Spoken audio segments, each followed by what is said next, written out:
Welcome to the deep dive. Today, we're looking at something that, well, it touches every single one of us, really. Family.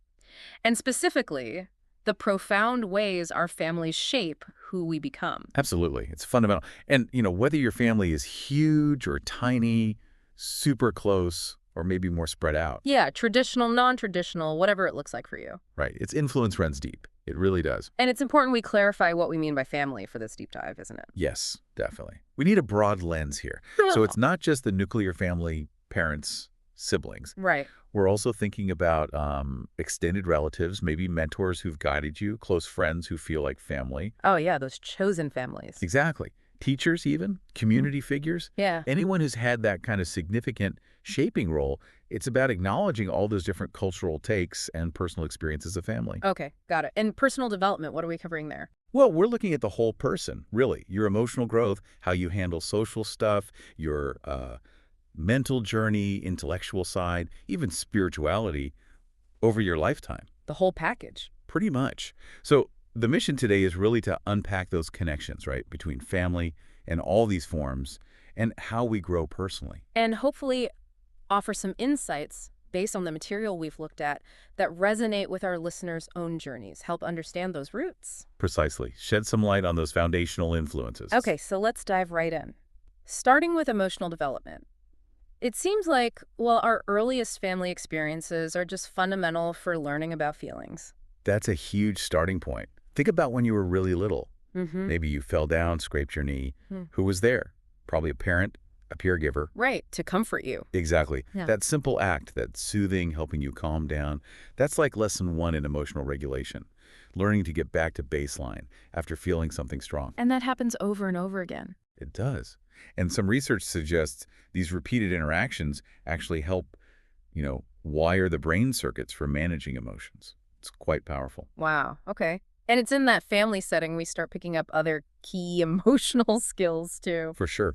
Things like empathy, Yeah. understanding what someone else might be feeling, kindness, how to actually express your own feelings. The good and the bad ones. Yes, both the joys and maybe the frustrations in a way that's, well, healthy. What about how families communicate? Does that play a big role? Oh, absolutely. One of the sources really highlighted this. Like, if conflict always means shouting, or maybe the opposite, total silence. The silent treatment, yeah. Right, that could teach you, maybe inadvertently, that emotions are dangerous, or maybe just shouldn't be dealt with at all. And that could cause problems later, trying to manage your own feelings or in relationships. Definitely. Big challenges down the line. It's like kids are little sponges, just soaking up the whole emotional vibe around them. They really are.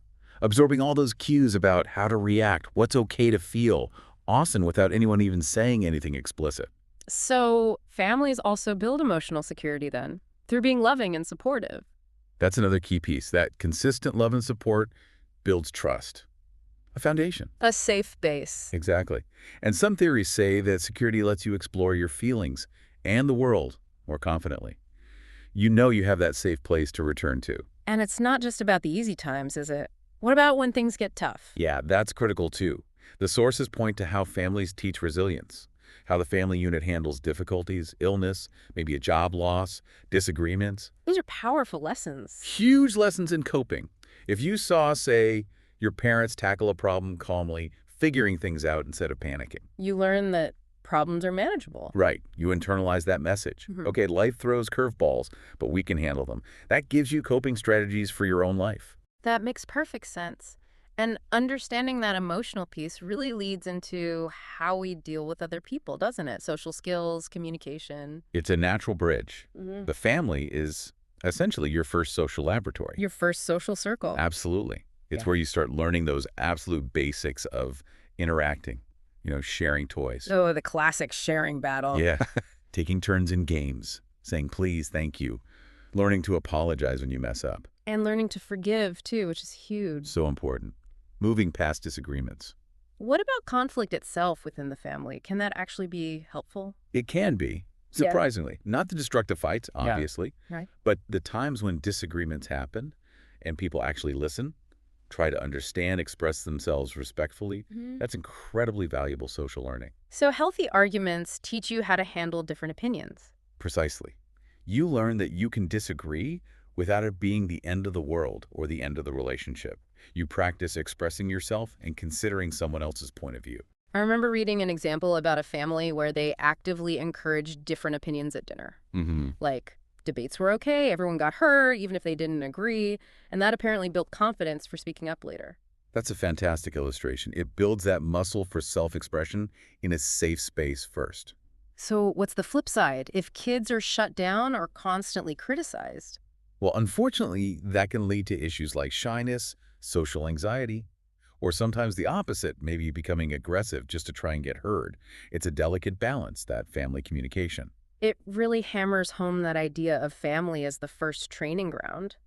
For better or worse, it shapes how we approach all our future relationships. Absolutely. It sets the template. Okay, let's shift gears a bit. Values and morals. Where do they come in? Well, usually the family is the primary place you start figuring out right from wrong. Makes sense. Things like honesty, being responsible, compassion, maybe the value of hard work. Exactly. Those core values are often instilled early on at home. Sometimes it's direct teaching, like always tell the truth. But often it's more about observation, isn't it? Watching how the people around you behave. Like seeing your parents help a neighbor teaches generosity. Precisely. Or seeing them keep their promises teaches integrity. Those everyday actions speak volumes. And those lessons learned early on, they tend to stick, don't they? They really do. They often form the bedrock of your character, your moral compass, even if you reevaluate things later based on new experiences. Right, as you grow and see more of the world. That initial foundation remains incredibly influential. It shapes your choices, your sense of who you are. It's a powerful internal guide. Definitely. Okay, let's talk about intellectual development. How much does family influence our curiosity, our drive to learn? Quite significantly, according to the material. A family environment that, encourages curiosity and values learning can really set a positive trajectory. So things like reading bedtime stories. Yes, that's a classic example. Sparking imagination. Mm. Or family members helping with homework, showing genuine interest in what you're learning at school. Asking questions, talking about things. Right. Engaging in conversations that make you think. It all fosters that intellectual growth. We saw that anecdote, didn't we, about parents with limited education themselves, but who really pushed their kids academically. Yeah, that unwavering belief and encouragement can be incredibly powerful. It sends a strong message about the importance of learning and aspiration. And it's not just about formal schoolwork either. No, absolutely not. Just asking about your day, what you learned, discussing current events around the table. That encourages critical thinking. Giving access to books, maybe museums, things like that. All of it contributes. Broadening horizons, Yeah. sparking that natural curiosity. And it seems like that kind of engagement also builds confidence, right? Confidence in your ability to learn and understand things. It definitely does. It Yeah. fosters both that level of learning and a belief in your own capabilities. Which leads us nicely into, well, mental health and self-identity. This feels like a really big one where family influence is huge. It's absolutely crucial. The family environment profoundly shapes how you see yourself, your self-esteem, your sense of worth. And also how you learn to cope with stress, anxiety, those kinds of challenges. The contrast can be pretty stark. You have supportive families where self-esteem tends to blossom, where you feel valued. And then you have, well, more challenging or even toxic environments that can unfortunately sow seeds of self-doubt, insecurity, a negative self-view. And that support isn't just about cheering when you succeed, is it? No, that's a key point from the material. It's about feeling loved and accepted for who you are, fundamentally, even when you mess up. When you make mistakes, which everyone does. Exactly. That unconditional acceptance is so vital for healthy psychological growth. Feeling safe at home to just be yourself. Your unique personality, your interests, quirks and all. Right. Without fearing judgment or rejection. That seems absolutely essential for building a strong, healthy identity. And what about talking about feelings, about mental wellness itself? That's becoming increasingly recognized. When families have open, honest conversations about emotions, about mental health struggles, it helps break down stigma. Makes it easier to admit when you're struggling or to seek help if you need it. Yes, exactly. It fosters a much healthier internal attitude towards mental well-being. Okay, let's think about motivation and ambition now. How does family play into our dreams, our drive? It's fascinating, isn't it? Family can be this incredible launch pad fueling big dreams. Making you feel like you can do anything. Right. Or, sometimes unintentionally, they might create limitations based on their own beliefs or experiences. Projecting their own fears or limits onto you. It can happen. But think about the power of encouragement. Most of us can probably remember a time when a family member just said, I believe in you, or you've got this. Yeah, those words can stick with you. They really can.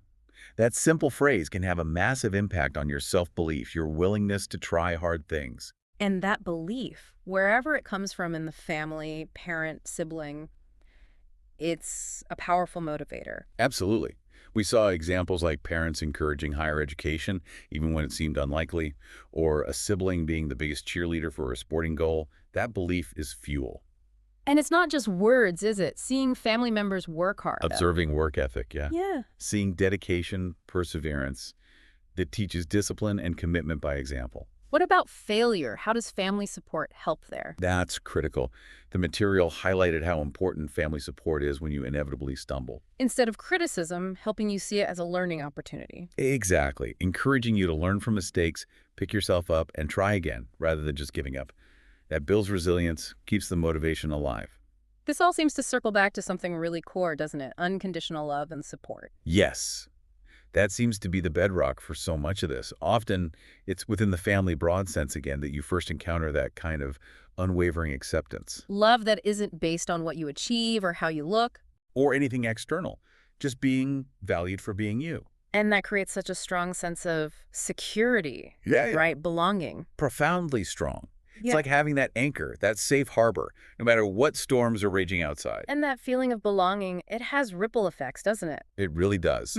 The sources suggest it links to more confidence, a greater ability to love others, and, like we said, more resilience when things get tough. It's almost like experiencing kindness and patience within the family teaches you how to be kind and patient with others. That's a beautiful way to put it. You learn empathy and compassion by receiving it first.